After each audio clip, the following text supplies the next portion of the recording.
This was Russia's modern attempt to build a modern jet which included key Western technology. This project was beset with problems, but the plane is still in the air, but its future is very uncertain. You may rightly ask why this is so. The history of this aircraft gives an important clue.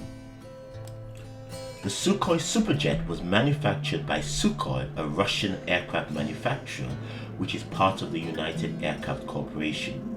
You may think that the name Sukhoi is familiar, and you would be right, as Sukhoi is a company known for producing Russian fighter jets such as the 5th generation SU57 and its predecessor, the Su-35. These skills had been used to provide fighter jets for the Russian Air Force. Thus, the transition to developing a commercial jet was always going to be risky. In essence, they were new not just to passenger aircrafts, but the modern equipment required, such as avionics and hydraulics. In this situation, what could possibly go wrong? The Superjet SSJ-100 still feels like a new jet, but it had its first flight on 19th May 2008, some 16 years ago. It was a brand new aircraft and without the hindrance of Western sanctions at the beginning.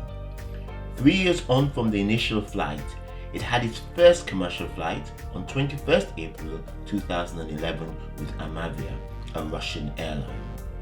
The Superjet is what we would call a regional jet with a passenger capacity of up to 98 seats.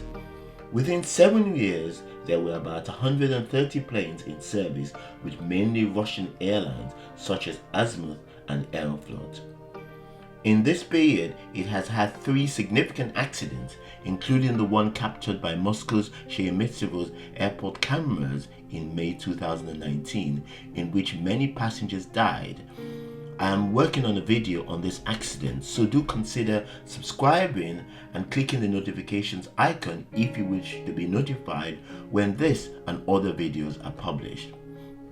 The one thing I remember vividly at the time of the accident was seeing passengers who had escaped the burning plane walking on the tarmac with their luggage in tow.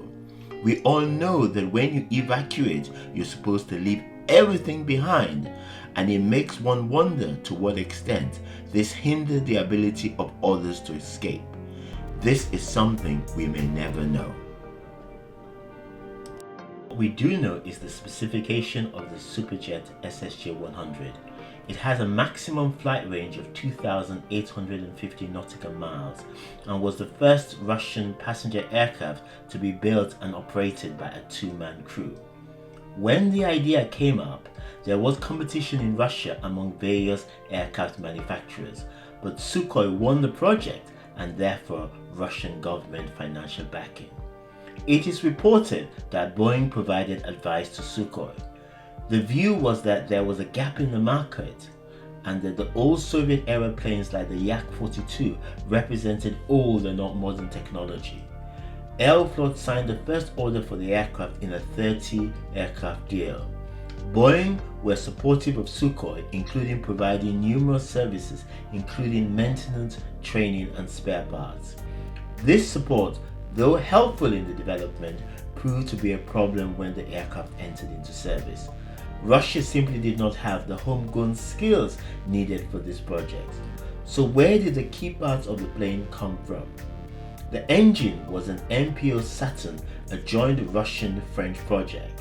French avionics, French landing gear, American APU, German flight controls, French fuel systems, US hydraulics, and British interiors. So forget about the percentage of foreign makeup of the plane, because in reality, though it was Russian assembled, the key components were foreign. Like any such projects, there were delays, and the test planes underwent a rigorous certification process, including with the European Aviation Safety Agency. They had engine availability issues and an unattainable 70 planes per year production goal. The engine was a main cause of delay, and issues had arisen in the test. CityJet, the Irish airline, used this plane at London City Airport, which due to noise abatement approach procedures and the steep approach meant that the plane had to be specifically modified. Despite the changes, CityJet ceased using this aircraft in November 2020. Changes kept being made to the aircraft to improve its wing and fuel consumption. In the meantime, with the dispute between the West and Russia from 2014, there were numerous rounds of sanctions. So in 2021, the Russians decided to work on a Russified version called the SSJ-100R to replace Western components. The idea was to use Russian Aviagatel PD-8 engines. This also involved the development of a new navigation system, APU, and landing gear. The US sanctions were limiting in its export potential as it could not be sold to countries subject to US restrictions such as Iran. The experimental core of the PD-8 and a new control system were developed in June 2022. The idea of the plant announced in June 2022 was to ensure that 80% of the aircraft was made up of Russian components. The first flight of this new Superjet took place in August 2023, but remarkably with the original SAM-146 engines rather than the PD-8. This must have been a big setback. Years of delay and problems seemed inevitable, and maybe a new approach was needed.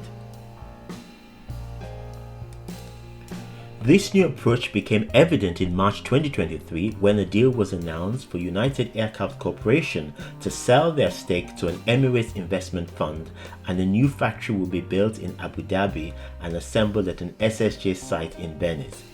This seems like effectively giving up and an acceptance that only a non-sanctioned country could take the project forward. However, the certification of this plane was revoked by Western aviation authorities as part of the sanctions following the Russian-Ukraine conflict that started in February 2022. In the meantime, work on the test aircraft continues in Russia.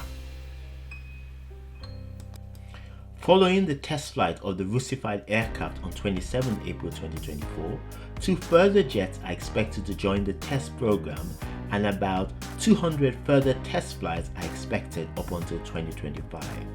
These 2 new jets should have PD-8 engines, which are currently awaiting certification. The reality is that Russia was never completely wedded into the Western supply chain in the field of Western aircraft manufacture and components. It was and is a recipient country. Western companies have never shown an especially keen interest in acquiring Russian technology. The Sukhoi Superjet project is on a form of life support, and the renaming of Sukhoi Superjet to Yakovlev makes no difference. Maybe Russia realizes that it has to go back to planes it had developed with its own technology, such as the Tupolev 114-300 or the Ilyushin 96-300, while they modernize their aviation sector. Sukhoi Superjet planes continue to be used by Russian airlines, and we know planes can fly for a long time, and the Ilyushin 76 is a classic example. As an aviation lover, I hope that this project will succeed.